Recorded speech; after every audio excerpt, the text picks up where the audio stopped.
जय हिंद दोस्तों, मैं अमरदीप स्वागत करता हूं आपको डीप स्टडी आई की पर। दोस्तों, आज हम जानेंगे आरटीएस वैक्सीन के बारे में। आखिर आरटीएक्स वैक्सीन क्या था और वो कितना प्रभावशाली है, और मैट्रिक्स एम R21 वैक्सीन के बारे में जानेंगे। आखिर ये वैक्सीन क्या है। ठीक, तो पहला नंबर हम आपको बता देते हैं सबसे पहले कि यह एक वर्ल्ड फर्स्ट मलेरिया वैक्सीन के बारे में हम आपको बताएंगे। आगे बढ़ने से पहले हम आप सभी से गुजारिश करेंगे कि आप लोग मेरे चैनल को सब्सक्राइब कीजिए, लाइक कीजिए और शेयर कीजिएगा, और कमेंट सेक्शन में अपना फीडबैक दीजिए। ठीक, तो सबसे पहले हम जानते हैं मलेरिया के बारे में। ठीक, मलेरिया यानी मलेरिया जो है, मलेरिया मलेरिया ठीक, मलेरिया मलेरिया के बारे में जानते हैं। तो यानी मलेरिया पहले फैलता कैसे, यह हम जानते हैं। तो मलेरिया जो है मादा एनाफिलीज नामक मच्छर के काटने से होता है। मादा एनाफिलीज नामक मच्छर, कौन सा मच्छर? मादा एनाफिलीज, एनाफिलीज मादा एनाफिलीज नामक मच्छर के काटने से जो होता है मलेरिया होता है। यानी कि मादा एनाफिलीज मच्छर जो होता, यानी मच्छर में जो मर्द और पुरुष जो होता है, इसमें औरत जात है। ये कौन सा औरत जात है? यानी ये फीमेल है। फीमेल मच्छर जो है मलेरिया फैलाने का काम करता है। ठीक ना, मलेरिया फैलाने का काम करता है। ठीक ना, और नर, अब पुरुष मच्छर को नर मच्छर कहते हैं, नर मच्छर। ठीक ना, ये सिर्फ जो है ना क्या काम करता है? फूल का रस चूसता है, फूल का रस चूसता है, फूल का रस चूसता है। ठीक ना, लेकिन ये मादा एनाफिलीज मच्छर जो है, औरत मच्छर, महिला मच्छर जो है, ये खून चूसने का काम करता है। ठीक ना, तो इसीलिए बच के रहिएगा, मादा मच्छर से बच के रहना है, खून चूस लेगी। ठीक ना, और ये नर बेचारा शुद्धा होता है, यह फूल का रस चूसता है। देख रहे हैं ना कितना शुद्धा है, फूल का रस चूसता है, यह खून चूसती है, ऊपर से मलेरिया नामक बीमारी भी पैदा कर देती है। ठीक ना, तो जान गए इतना। और मलेरिया एक प्रकार का संक्रामक रोग है, संक्रामक रोग है। ठीक ना, मलेरिया एक प्रकार का संक्रामक रोग है। ठीक, और होता है क्या, देखिए, जो मच्छर जो होता है, मच्छर का जो सूर निकला रहता है, सूर, उसमें क्या होता है ना, प्लाज्मोडियम नामक एक जीवाणु होता है। जैसे प्लाज्मोडियम नामक जीवाणु होता है, और यह किसी को काटने जो जाती है, मच्छरनिया और काटने जाती है, तो उसके शरीर में क्या काम करती है, वो जो जीवाणु जो है छोड़ देती है। वो जो छोड़ती है वो जा करके मनुष्य के पूरे शरीर में धीरे धीरे करके बहुत तेजी से छितरा जाती है, यानी फैल जाती है। ठीक ना, अब फैलने के कारण क्या होता है ना, मानव के सबसे पहले जाके एस्पिलिन पर धावा बोल देती है। एस्पिलिन पर, वो जो प्लाज्मोडियम नामक जीवाणु जो है वह एस्पिलिन पर जाके उसको प्रभावित करता है, और एस्पिलिन पर जैसे ही जाके प्रभावित करता है वैसे क्या होता है, उसका असर दिखने लगता है। ठीक ना, और इसमें क्या होता है, आरबीसी एस्पिलिन में सबसे पहले जाता है, और उसके आरबीसी यानी कि red blood cell, red blood cell, red blood cell, ठीक ना, रेड ब्लड सेल यहाँ पर जाता है, और मतलब यहीं पर सबसे पहले छितराता है, एस्पिलिन में जाके आरबीसी में फैल जाता है, और यहाँ पर चारों तरफ फैल जाता है, जिससे क्या होता है ना कि शरीर में जो होता है रक्त की कमी होने लगता है, रक्त का कमी होने लगता है, जिससे रक्तहीनता महसूस होने लगता है। ठीक ना, जिससे क्या हो जाता है, एनीमिया रोग कहते हैं। ठीक ना, एनीमिया रोग हो जाता है, एनीमिया रोग हो जाता है, रक्त की कमी के कारण एनीमिया रोग हो जाता है। अब देखिए कैसे जानेंगे कि हमको मलेरिया हुआ है। ठीक ना, तो देखिए मलेरिया होने, इसको पहचाना कैसे जा सकता है, एक मिनट, पहचानिएगा कैसे। तो आपको क्या होगा, बुखार होगा सबसे पहले, बुखार तो होगा ही, इतना तो लगभग सारा बीमारी में, जैसे कोरोना है उसमें भी बुखार होता है, बुखार होगा। सांस फूलने लगता है, सांस फूलने लगता है। ठीक ना, सांस फूलने लगता है, चक्कर आने लगेगा। ठीक, सर्दी हो जाएगा, ये सब, सांस फूलने लगेगा, सर्दी होगा और चक्कर आने लगेगा। ठीक ना, चक्कर आने लगेगा, ये सारा लक्षण जो है मलेरिया का होता है। ठीक, ये क्या हो गया, लक्षण। ठीक, लक्षण। ठीक ना, ये सब चीज होगा तो समझ लीजिएगा क्या, आपको मच्छरनिया जो है, मच्छरवा के पत्नी, वाइफ, वो जो क्या कर ले धावा बोल दी है, ये सब काम आपको होने लगेगा और आपको तुरंत डॉक्टर के पास जाना होगा, ठीक ना। झोला पास डॉक्टर के पास मत जाइएगा, जाइएगा थोड़ा अच्छा डॉक्टर के पास, ठीक ना। काहे असर यहाँ बहुत तेजी से कर रहा है, नहीं तो ये फिर बार बार होगा तो फिर गड़बड़ हो जाएगा, ठीक ना। ये हो गया। अब जानते हैं हम, देखिए कभी कभी होता है क्या कि मतलब मूर्छित मार देगा, यानी कहता है ना गाँव में कि मूर्छा गेले हन की, तो मतलब मूर्छी मार देता है, यानी कि कोई भी काम करना है कैसे करेगा कैसे, यानी कुछ समझ में नहीं आएगा, सही रूप से सही ढंग से कोई भी काम नहीं कर पाता है, ठीक ना। कभी कभी न्यूज़पेपर में देखते होइएगा, यानी जिसको मलेरिया होगा ना क्या काम करेगा, मतलब पहले अपने मतलब किसी को मार उड़ देगा, उसके बाद अपनों मर जाएगा, ठीक ना। कोई के गले काट दिया, किसी भी मतलब ऐसा न्यूज़ सुनिएगा ना कि समझ में नहीं आएगा आखिर ऐसा किया क्यों, ठीक ना। बाद में पता चलता है ओ इसको तो मलेरिया हो चुका है, ठीक ना। यहाँ पे कुछ लगा देंगे। और देखिए ये हो गया।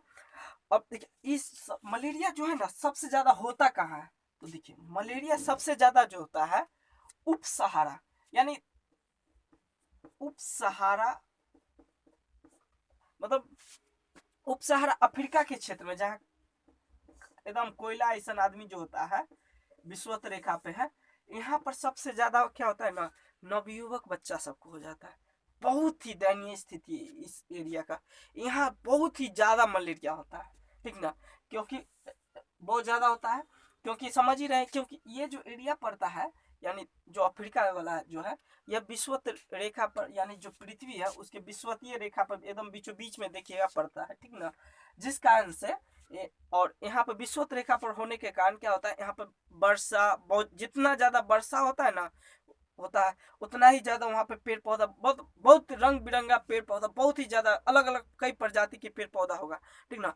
और वहाँ पर अलग अलग प्रजाति के पेड़ पौधा होगा बहुत, और जानवर में बहुत ही तरह के हर चीज, यानी जीवों का विविधता होगा, अलग अलग प्रकार के बहुतों रंग के जीव होगा, सांप बहुतों रंग के, ठीक ना। यानी रंग मतलब बहुतों प्रकार के, ठीक। जिस कारण और वहाँ जानवर होबे करेगा, और आदमी यहाँ का वही कारण काला होता है, गर्मी भी बहुत ही ज्यादा यहाँ पे होता है, बहुत ही ज्यादा होता है। और यहाँ पर क्या होगा, जिस कारण से मच्छर भी वैसा ही हो गया, इसलिए इस क्षेत्र में क्या होता है ज्यादा होता है, ठीक। अब जानते हैं, इसीलिए पता है, और देखिए आपको तो पता ही होगा, ये जो अफ्रीका वाला एरिया है, ये अफ्रीका गरीबी मतलब यहाँ भारत की तुलना में यहाँ और भी ज्यादा गरीबी है, गरीबी का तो नाम नहीं लीजिए। आप देखिएगा, एक फोटो यहाँ पे लगा देते हैं, ठीक ना, देख लीजिएगा।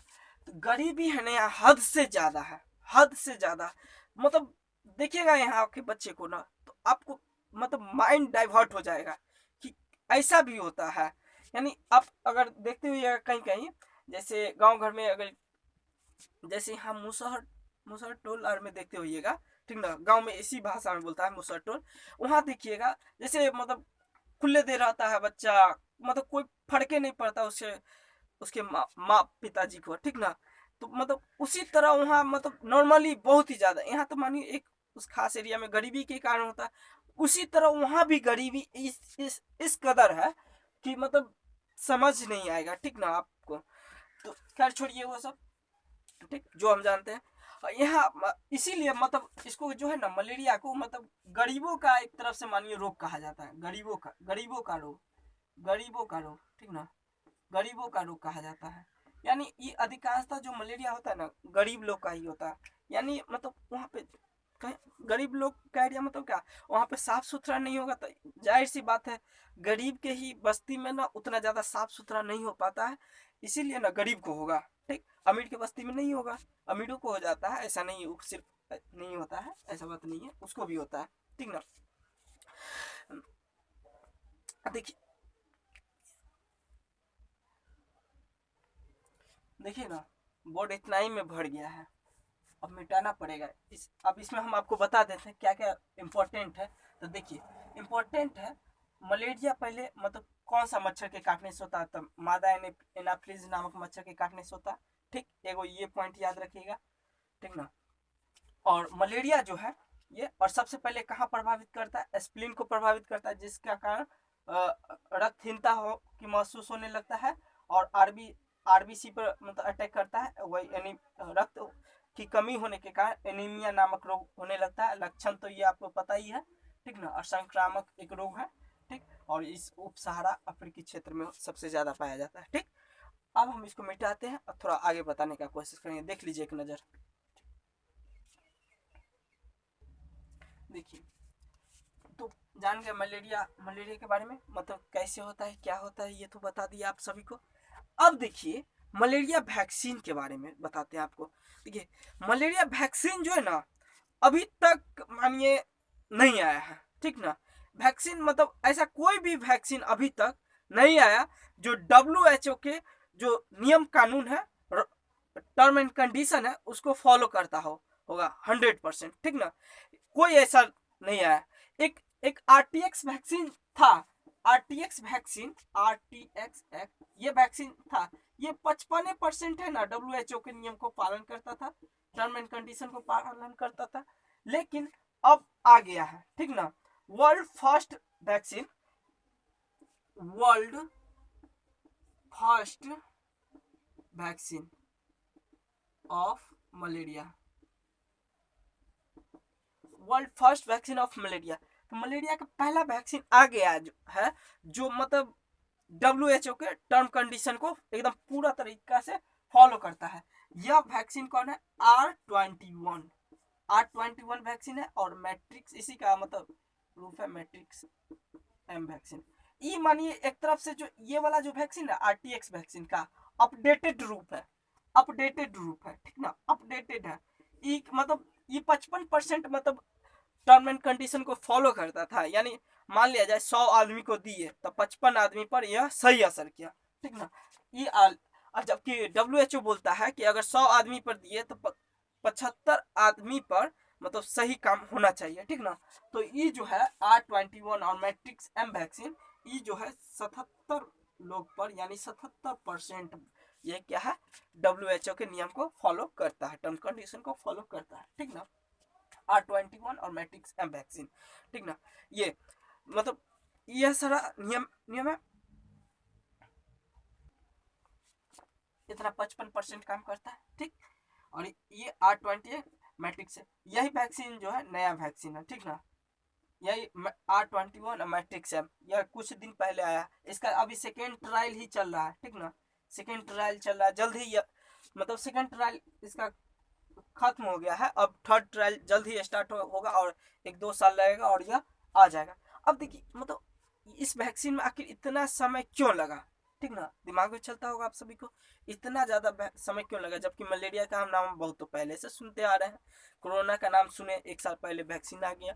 तो देखिए इतना समय लगने का एकमात्र कारण है कि जिस मतलब कोई भी बीमारी हो और वो एक संक्रामक कोई भी, उसका वैक्सीन मतलब जितना जितना जल्दी आने का मतलब होता है, अगर जितना उसमें कम जीन की संख्या रहेगा वो वैक्सीन उतना जल्दी आ जाएगा, क्योंकि उसको जांच करने में हर एक जीन को उसको पहचान कर उसको जांच करने में कम समय लगेगा। अगर ज्यादा जीन की संख्या रहेगा तो उसको पहचानने में, हर एक जीन को पहचानने में ज्यादा समय लगेगा, जिस कारण से ज्यादा समय लगता है, ठीक ना। यही कारण है कि, और मलेरिया में क्या है, ज्यादा मलेरिया बीमारी में क्या है, उसमें तो ज्यादा जीन की संख्या है, लगभग 1000 जीन की संख्या है, कितना, 1000 जीन की संख्या, जिस कारण हर एक जीन को पहचानना, फिर उसको परखना बहुत ही अच्छी तरीके से बारीकी से, और उसके बाद वैक्सीन तैयार करना, ठीक। तो इसमें तो जाहिर सी बात है समय लगेगा ही।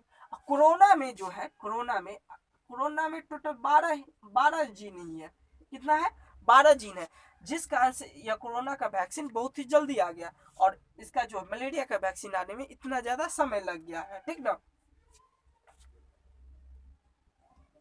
देखिए अब यह जानते हैं आखिर यह वैक्सीन को डेवलप किसने किया, ठीक ना।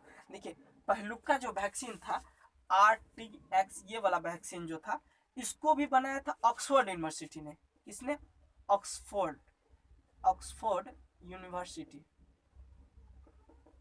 ऑक्सफोर्ड यूनिवर्सिटी का जो साइंटिस्ट लोग था, वैज्ञानिक लोग, वही तैयार किया था, ठीक ना। और इसको भी मैट्रिक्स एम वैक्सीन को भी, इसको भी वही तैयार किया, ठीक ना, मैट्रिक्स एम, ठीक, ऑक्सफोर्ड यूनिवर्सिटी के वैज्ञानिक ने तैयार किया है, ठीक ना, ऑक्सफोर्ड यूनिवर्सिटी। और इसका देखिए फर्स्ट ट्रायल जो है मतलब इस अति का फिर बोर्ड मिटाना पड़ेगा, एक मिनट, एक नजर आप लोग देख लीजिए।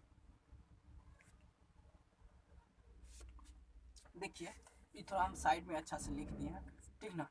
देखिए इसका फर्स्ट ट्रायल कब हुआ था, देखिए इसका मतलब जो वैक्सीन अभी तैयार किया गया R21 मैट्रिक्स एम वैक्सीन, इसका फर्स्ट ट्रायल जो है ना 2019 में हुआ। कब हुआ, यानी कोरोना काल आने से पहले जो है ना इसका ट्रायल चल रहा था, ठीक ना। 2019 में जो है इसका फर्स्ट ट्रायल जो है 2019 में ही स्टार्ट हो गया था, ठीक ना। 2019 में कोरोना आने से पहले कहाँ टोटल 450 बच्चों पर किया गया था, टोटल 450 बच्चा पर जो है, चाइल्ड पर, ठीक ना। 450 बच्चों पर सब इसका जो है 450 बच्चा पर इसका मतलब टेस्ट किया गया था। कहाँ, बुर्कानियो देश में,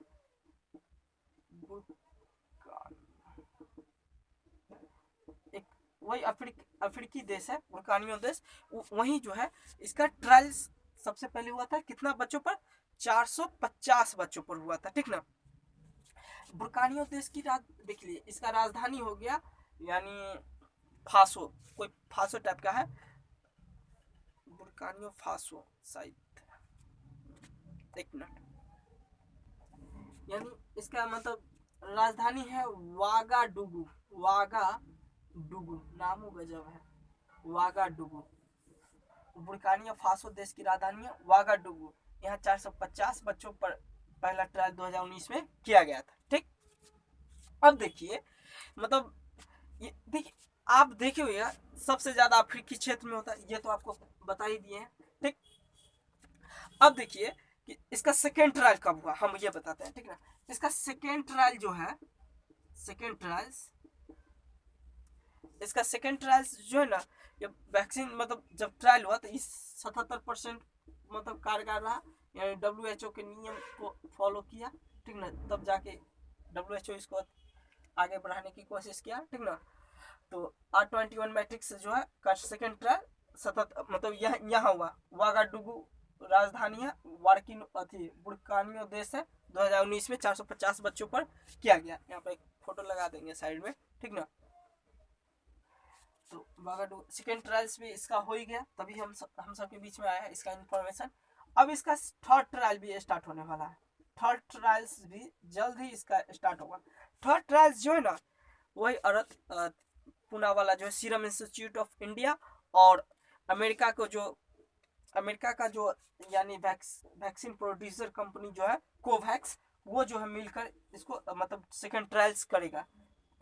देखिए serum institute of India SII and America वाला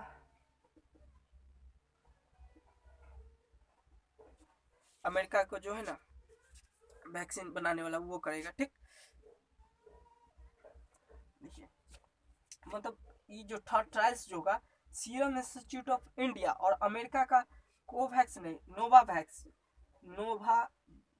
जो है, मतलब ये सब क्या करता है, सबसे ज्यादा मतलब वैक्सीन बनाने का काम करता है। ये दोनों कंपनी जो है ना मिल करके थर्ड ट्रायल्स करेगा, ठीक ना, जल्दी करेगा। और इसका ट्रायल्स जो है ना 1 से 2 साल में इसका समय लगेगा, 1 से 2 साल इसका समय लगेगा उस ट्रायल्स पूरा करने में, ठीक ना, कर लेगा। यह ट्रायल्स जो है 5 से 36 महीने के बच्चे के, 5 से 36 महीने के बच्चे पर किया जाएगा, 5 से 36 महीने के बच्चे पर किया जाएगा इसका ट्रायल्स। अगर यह ट्रायल्स जल्दी पूरा अगर हो जाता है, मतलब कंप्लीट हो जाता है और WHO को TNC and term and condition को फॉलो कर देता है, तब जाके अदर पूनावाला का कहना है कि यह जो है जल्द ही 200 मिलियन जो है ना 200 मिलियन वैक्सीन मतलब जल्द ही लाने का कोशिश करेगा, ठीक ना। इसका अदर पूनावाला का कहना है, ठीक। और इतना हो गया, 5 से 36 महीने के बच्चे पर इसका ट्रायल्स जो होगा, ठीक। 1 से 2 साल इसका समय भी लगेगा, ठीक ना। थर्ड ट्रायल्स यानी अभी स्टार्ट नहीं हुआ है, अब होने वाला है कुछ ही दिनों में। देखिए आखिर मतलब वैक्सीन जो है जितना जल्दी आ जाएगा उतना ज़्यादा अपने सबके लिए बेनिफिट होगा, हर किसी के लिए।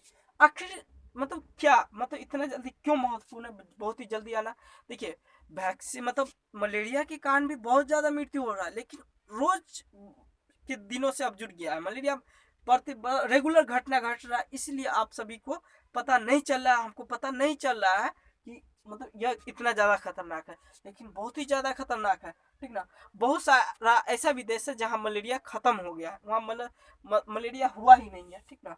तो देखिए, पता है आपको 2019 में 2019 में इसका टोटल केस कितना आया था? 2019 में जो ना 229 मिलियन केस आया था, सोच लीजिए कितना केस आया था, 229 मिलियन, सोचने वाली आंकड़ा है, 229 मिलियन, सोच लीजिए 229 मिलियन केस आया था, टोटल केस 2019 में 229 मिलियन केस आया था सिर्फ मलेरिया का, समझ लीजिए कितना भयावह था। और इसमें हुआ था क्या, मतलब लगभग 5 लाख के आसपास, यानी 4,90,000 जो है 90,000 की मृत्यु हो गया था, ठीक ना। इतना लोगों का मृत्यु हुआ था, अधिकांशतः मृत्यु जो वही अफ्रीकी वाली क्षेत्र में हुआ था, ठीक ना। मतलब ऐसा हुआ था ना, मतलब इसका 2/3 जो है ना, 2/3 मतलब इसका 2/3 जो मृत्यु हुआ था, इसमें 2/3 सिर्फ बच्चा था, बुर्किना फासो वाले कंट्री का सिर्फ 2/3, सोच लीजिए कितना, 2/3 बहुत ही बड़ा आंकड़ा है, आप सोचिएगा तो एक, ठीक ना। 2/3 बच्चा सिर्फ इसी मलेरिया के कारण मरा था, सिर्फ मलेरिया के कारण, पता है। 2019 में 2019 में भारत में कितना केस आया था पता है आप सबको? 2019 में भारत में टोटल आया था, यानी कि 2019 में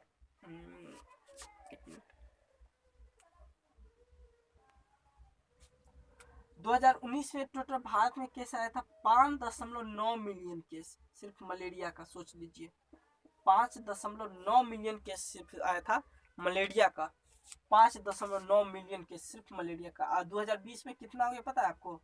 लगभग 20 मिलियन के आसपास, सोच लीजिए बहुत ही बड़ा आंकड़ा है, 20 मिलियन केस हो गया था 2020 में। यह किस कारण हुआ था? क्योंकि यह इतना ज्यादा इसलिए हो गया था, WHO का ये सारा रिपोर्ट है, ये हम नहीं बोला है, सारा WHO का रिपोर्ट है। WHO बोला इसलिए इतना 20 मिलियन हो गया था क्योंकि इसका सारा जो मेडिकल का जितना भी सारा फैसिलिटी है, सारा का ध्यान कोरोना की तरफ चल गया था, जिस कारण से इस तरफ ध्यान नहीं रहा और यह जो है बहुत ही तेजी से बढ़ने लगा, ठीक ना। तो यह सब WHO का रिपोर्ट है, ये हम कुछ नहीं कर रहे हैं, ठीक ना, कुछ हम नहीं कर रहे हैं, यह सारा समझ लीजिए आप कितना बड़ा केस है। 2019 में इतना था, एक इधर 4 गुना एक तरफ से मानिए बढ़ गया केस, ठीक ना।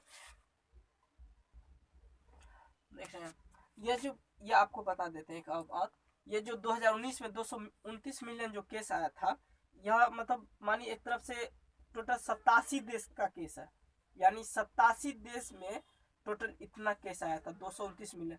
ये जो इसमें जो था, यानी जो बच्चा जो मरने वाला था, 5 साल से कम उम्र के ज्यादा बच्चा मरने वाला था, ठीक ना, 5 साल से कम उम्र था, सोच लीजिए उसको मलेरिया हो गया, ठीक ना। इसीलिए साफ सफाई रखना बहुत जरूरी होता है, ठीक ना।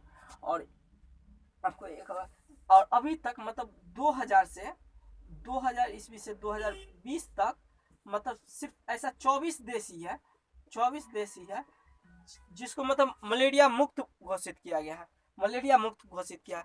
यानी देखिए कोई भी देश को जैसे पोलियो मुक्त या मलेरिया मुक्त तब किया जाता है, कोई भी रोग से मुक्त तब किया जाता है जब वहाँ यानी लगातार 3 साल तक जो है ना, 3 साल तक लगातार कोई भी केस नहीं आया, 0 केस आता है, तब उस देश को मतलब मलेरिया मुक्त, या कोई भी जैसे अभी कोरोना चल रहा है और मान लिया जाए 3 साल तक कोई भी देश में अगर कोरोना नहीं आएगा तो उसको कोरोना मुक्त देश घोषित कर दिया जाएगा, ठीक ना। अब जैसे मलेरिया, अगर मलेरिया भी नहीं आएगा तो 24 मतलब उस तरह से 24 देश ऐसा है जहाँ 3 साल तक लगातार जो है मतलब एक भी मलेरिया केस नहीं है, ऐसा 24 ही मात्र देश है जहाँ 3 साल तक लगातार केस नहीं है और उसको एक मलेरिया मुक्त देश घोषित किया। यह घोषित कौन करता है? तो WHO करता है। यह कौन करता है? WHO। यहाँ पर जितना भी सारा हम इंफॉर्मेशन दे रहे हैं यह सारा WHO के द्वारा ही दिया गया है, सारा इंफॉर्मेशन है, ठीक ना। देखिए मतलब जल्दी, अब तो वैक्सीन जल्द ही आ ही जाएगा 1 से 2 साल में, ठीक ना। और यह सीरम इंस्टीट्यूट ऑफ इंडिया बनाने का पूरा जिम्मा लिया है कि हम जल्द ही बना देंगे, 200 मिलियन डोज बना देंगे, ठीक ना, जल्द ही।